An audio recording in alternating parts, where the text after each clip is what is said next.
want to welcome everybody. Thank you so much for coming out. Beautiful day in Las Vegas. I want to say thank you to the Westgate Resorts, the Seagulls. They've been phenomenal. I want to say a special thank you to the First Lady. I want to also thank News 3 here, a local Sinclair broadcast company who's carrying this as well. But thank all of you for coming out. I want to get right to the First Lady in 1 second, but I just want to tell you very quickly. You saw my story up there. What we didn't have time to do in an opening promotion is I had the worst phone call that a parent could ever expect to get or ever hope to never get, a late night phone call from a girl crying. And my son, who was a sophomore, only child at University of Colorado, was his girlfriend called and she was crying. And my only words to her were, "Kaylee, is he alive?" And she said no. And at that moment, I realized this is something that you just can't plan for. You dive into a depth that is unimaginable. Anyway, my wife heard what was going on. She fell out of the car. We had just been out to dinner, and we cried on the roadway for 2 hours. Make a long story short, I'm here now, not because I want to be. I don't want to be here. I don't want to be an opioid expert. I don't want people to say you're strong. I'm not. I'm weak. I don't have answers. But what we're doing here is trying to save one life. I think we're saving literally thousands, but one is enough.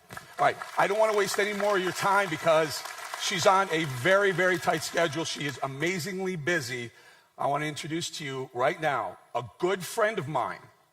By the way, President Donald Trump tweeted about this appearance just a little while ago. A very good friend of mine, the First Lady of the United States of America, Mrs. Trump, Melania Trump. Welcome, everybody.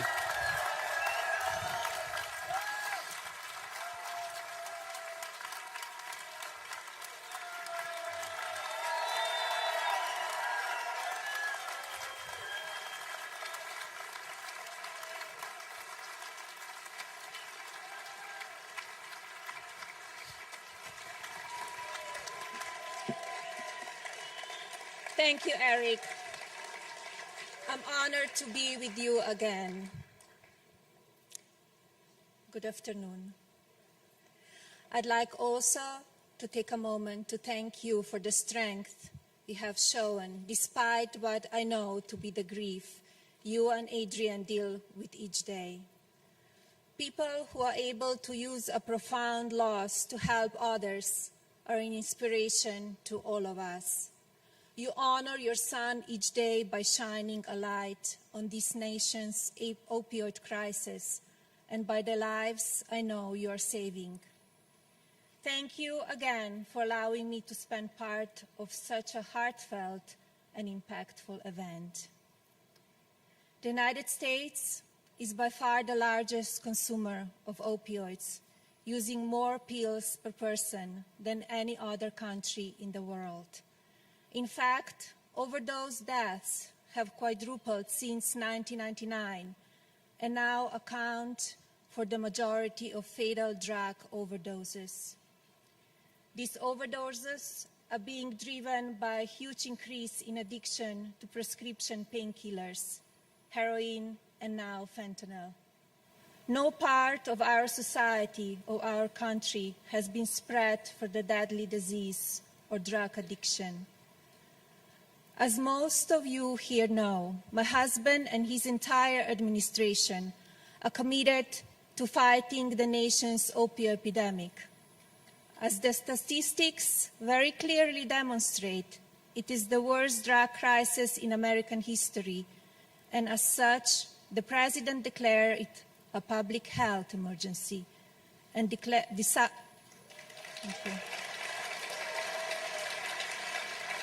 directed all executive agencies to use every appropriate emergency authority to fight this crisis.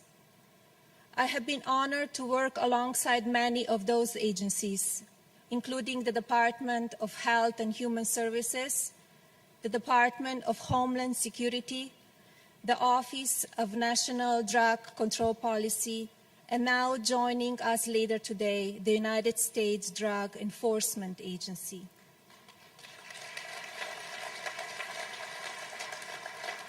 Together and with all of you here today, I know we can make a real difference and save lives. I do believe we can be known as the generation that ended the opioid epidemic.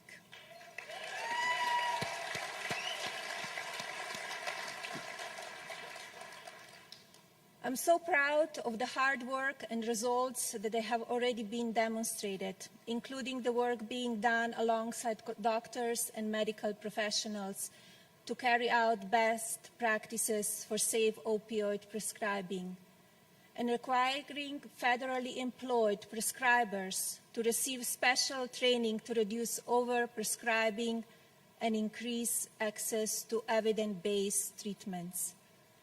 This administration also supports first responders and medical professionals access the tools they need to prevent deaths through life-saving overdose medications, and is currently distributing over $1.4 billion in grants for addiction prevention and treatment, and over $50 million to support law enforcement programs that assist those facing prison and addiction.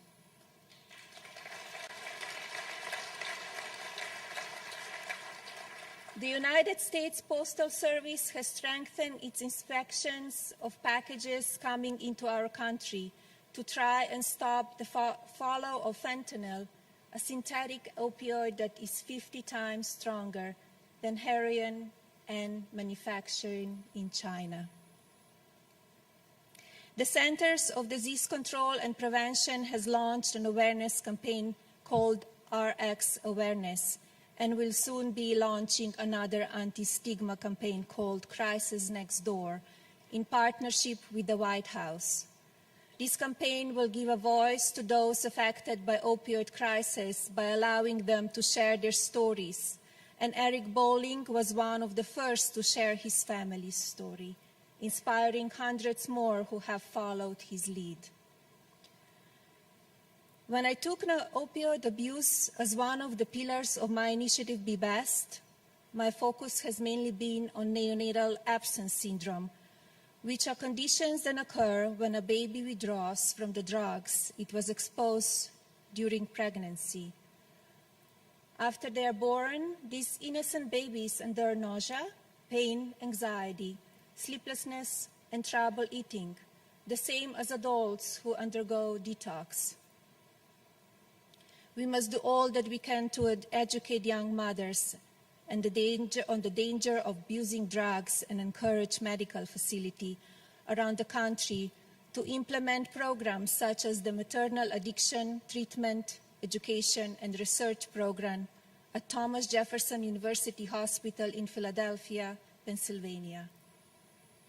Their vital program has been helping mothers and children since the 1970s, offering treatment programs designed to support both mothers and their babies.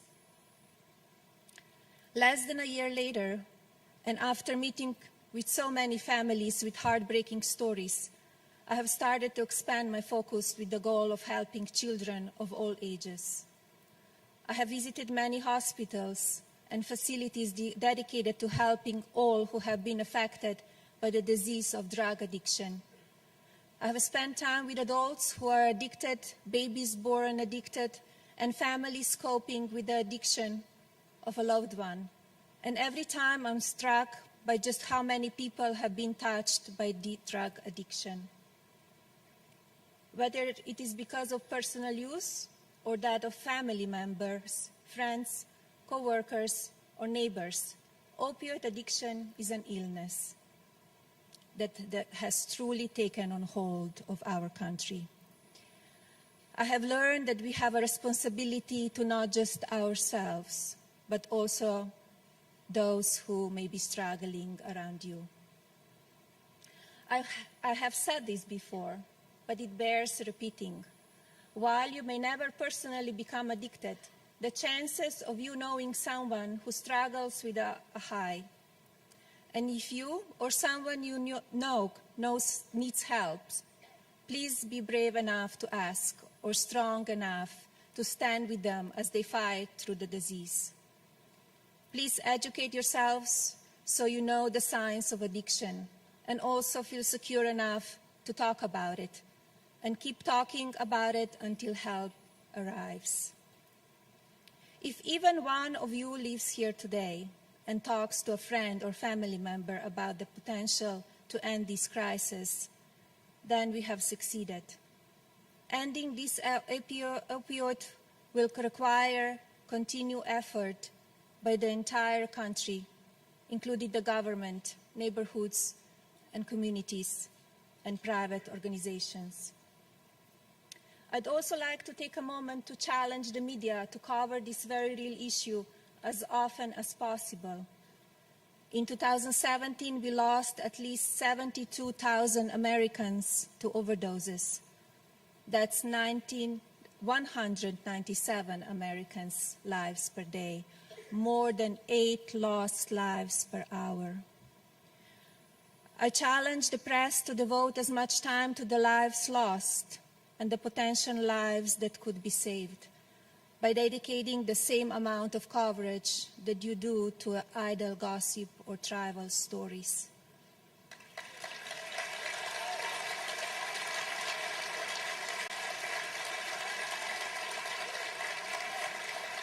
When we see breaking news on TV or the front pages of newspapers, it is my hope that it can be about how many lives we were able to save through education and honest dialogue.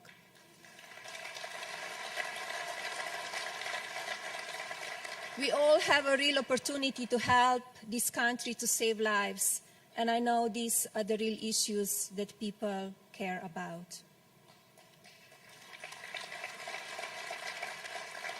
By thinking of this epidemic not just in terms of statistics, but as a human story, we have the potential to not just reduce, but eliminate the statistics I mentioned earlier. Together, we can support our next generation and work together to strengthen fragile families and communities. I look forward to hearing from the rest of today's guests and from the people who have asked questions via social media. I also want to thank each of you for taking the time to be here today. And of course, Westgate Arena for hosting such an important and potentially life-saving event. God bless you all, and God bless the United States of America. Thank you.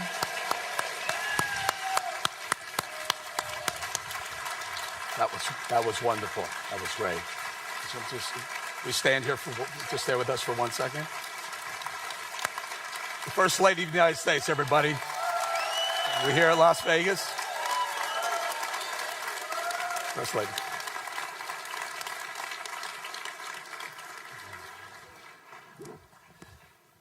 We're just going to clear a little piece of equipment over here, and we're going to give the First Lady the microphones. Okay. Let's grab a seat. So I'd like to start with, I just moved to South Carolina. And I called my wife. I said, what should I call the First Lady? We've known each other for many, many years, 11, 12 years. And Melania, I've seen your... So she's like, maybe Mrs. Trump. And I said, well, in South Carolina, they say Lady A. My wife's name is Adrian, Lady A. May I call you Lady M? Yes, of course. Okay. Lady M. So listen, I heard you, and I've heard you going around the country. By the way, thank you so much. Everyone, thank her for what she's doing in the opioid crisis epidemic. Thank you. You mentioned the media. Will you please expand on how you think the media is treating this, the epidemic, and treating those of us who are trying to fight the opioid epidemic? Well, I wish the media would talk about more and educate more children, also adults, parents, about the opioid crisis that we have in the United States. They do it already, but I think not enough. Do you think are they partisan? Obviously, the husband is very involved in the opioid. Can I tell us a quick story, guys? My son passed away at 10:30 at night one night. The president and the First Lady called me the next morning. I was in Colorado. He was going to University of Colorado. And they called and they said, can I do anything? We were in such a funk, I didn't know where up or down was. But what really struck me was about 5 or 6 weeks later, it was Thanksgiving, and we had that proverbial empty chair for Thanksgiving dinner. And I know it's about to be really, really bad. I walk towards the table. This is honest to God, true story. As I approach the table, everyone's already seated. I'm trying to figure out how I'm going to help my wife a little bit. The phone rings again, and it was President Trump and the First Lady saying, We know how hard this day is for you. We just want you to know we're thinking about you. There's the compassion of the first family. Thank you. But what else can the media do? How can they help us in our fight and help you in your fight, especially with the Be Best initiatives? Well, just for example, we are here today talking about it. I think it should be on every media, on the front pages of the newspaper, and I'm sure a lot of people would follow and go home and talk with the children, educate them so they are responsible adults, and they show them how drugs can be dangerous. Do you have that conversation with Baron? I do. Yes, I teach him, I try to explain how drugs are dangerous and it will mess up your head, it will mess up your body, and nothing comes positive out of it. So we were in Asheville. You had joined us at Liberty University in Lynchburg, Virginia. We then went to Asheville, North Carolina, and we got a phone call after the Asheville show. And it was a lady who had said, I had watched the First Lady at Liberty University. It was amazing. I was stunned. I followed it, and she watched the Asheville show as well. She called the news director afterwards saying, you saved my life, to the news director. And he said, why? Well, I watched the First Lady in Lynchburg. I got involved. I'm a 5-year heroin user. I'm addicted, but I turned my life around. I'm off. She quit right there. So your reach is amazing. It's amazing. That's why we are here, so many people. We could save lives. Yeah. Another lady called and said, I had the discussion with my 11-year-old daughter, and she said that she wasn't sure that an 11-year-old would understand what was going on. And to her surprise, the 11-year-old daughter said, oh yeah, Mom, someone had brought some of that to school once. 11. So what age is the age that parents should start talking to their children about drugs? I think 8. I don't think, because nowadays the children are so smart and they're so, the life is such fast life, and they have access to everything, the media, the technology, so they're aware of it, and we need to teach them in early age how dangerous drugs are. Where do you think, so we have, there's law enforcement side of it, cracking down on dealers, making sure drugs aren't coming into the country, but there's also the awareness side of it. Where do you think we are? Which is stronger in America right now, our law enforcement side or the awareness side? Where do we need the most help? Well, law enforcement, they're doing an amazing job, and we should applaud them for everything what they do. But we need to make sure that no drugs are coming to our country. We know they're coming through southern border, but also they're coming from China, and it's very dangerous. And we need to stop that. We need to really work hard to stop that.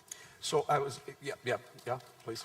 I was at a bill signing, and Lady M, you made some eloquent remarks, and the president made some eloquent remarks, and then we signed into law, the American people signed into law $6 billion to fight the opioid crisis for this year and next year. Where is that money best directed? I would say just for people to helping, and to have many facilities that whoever have an addiction, we could save people's lives. You spend a lot of time in hospitals. Tell us about that. What do you see with these, not only neonatal, but also children who are addicted, adults who are addicted? What are you seeing in the hospitals? I met a lot of young mothers who had babies, and babies are born with neonatal absence syndrome. It's very hard to see, and they need help when they come out of the hospital. They need help. We need to establish more programs for young mothers. And I meet a lot of families who have a problem.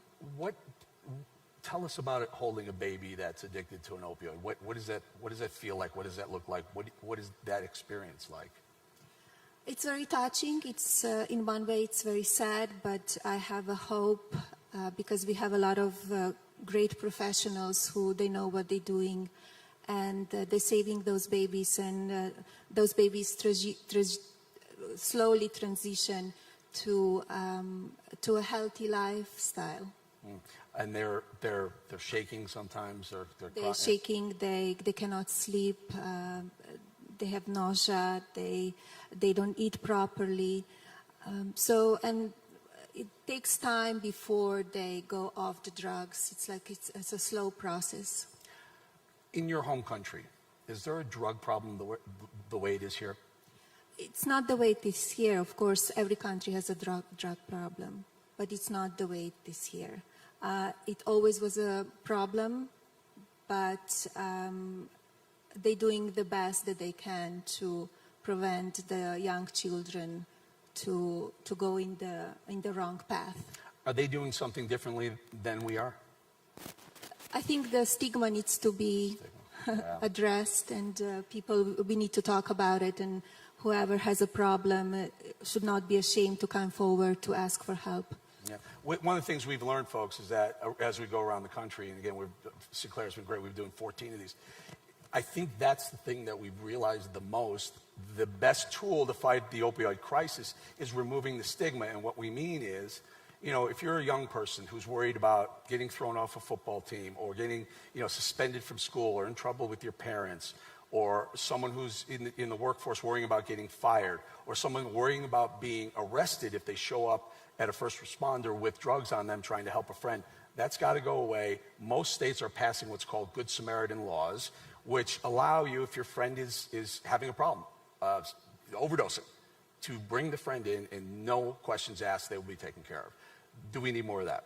We need more of that. I visited the rescue in New Hampshire last year, and they're doing a fantastic job, and they're saving many lives, and we need more of that. We need that in every town, really. Okay, so now, and we did this at Liberty too, we transitioned to have a little bit of fun. We're allowed to do that. Lady M, tell us a little bit about what you do. Give us a typical day in the White House. What does Lady M do for when she gets up, has a little coffee perhaps, and then? My days are very busy. I wake up very early. I make sure my son goes off to school, and then I start working. I'm having a team in my East Wing of 12. We're working very hard, working with them very closely and very detail-oriented. And then I have 100 people looking over in the residence, and also working very closely with White House Historical Association, making sure the White House is in beautiful, perfect shape. The last time we were here, we talked about the red Christmas trees. You remember what happened after? I remember. It went everywhere. Everyone loved the red Christmas trees. The media was calling her out for it, but boy, they were phenomenal. Guess what? I think you started a red Christmas tree phenomenon in America. Okay, so here, I asked you this question before, and I'm going to ask it again. 20, 30 chefs in the White House, I guess, to make sure they can cook anything. Lady M, do you ever say, all right, you guys got the night off, and you get behind there, and what would you cook for you and the president if you had that, if you had everything that you're exposed to everything, any type of food, what do you cook? I didn't do that yet, honestly. There are always a little snacks that I could prepare for our son, and when he comes home late, but no, it's really no time, and in the White House, they're doing such a fantastic job that they're a real professional, so I want to keep them. All right, one more question. If the family had one choice for a meal as a group, what would it be?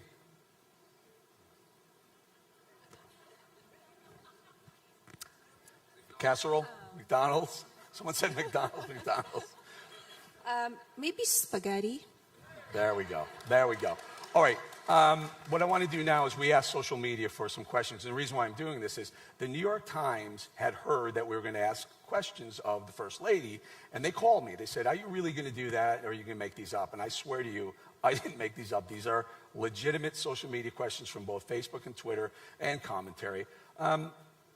I asked you that one by accident. How is your birth country? We went over that one. What is your goal, and how do you plan to achieve it? By the way, it's a wonderful thing she's doing. What's your goal of this? Of my Be Best initiative? I'm very proud what we achieved so far. It's almost a year-old initiative. It has 3 pillars: well-being of children, use of social media, and opioid crisis. I just visited yesterday Microsoft. They show me how children can be safe on the internet and websites and Xboxes and all the games.